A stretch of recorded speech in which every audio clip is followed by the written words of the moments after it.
Representative Hayes, where are we right now? Right now we're in the House Gallery. You'll see just down below us is where we meet down on the floor to hear bills and hear arguments to those bills and decide how we're going to vote on. So tell me about your experience being sworn in as a legislator this week.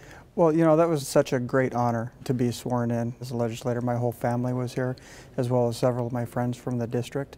When I say honor, it's something that I feel very deeply, that the people trust me enough to come down and represent them. Who did you hear from this week in your joint sessions? During the joint sessions, we heard from our newest governor, Governor Inslee, as well as the outgoing governor, Christine Gregoire.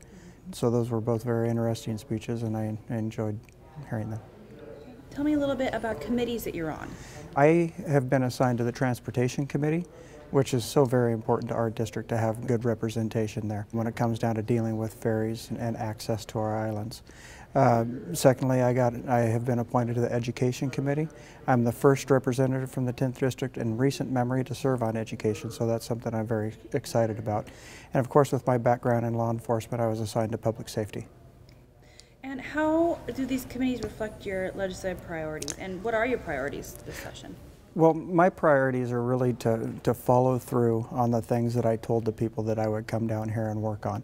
First, focusing on public safety and education funding. And when it comes down to that education funding, funding education first is the first priority, paramount duty of the state. The first and biggest bill that I have going through right now would fully fund the Criminal Justice Training Center. In past years, back in 2009, the public safety education account was swept into the general fund. And since then, the responsibility for funding the training of our public safety officers has fallen more and more towards the local governments.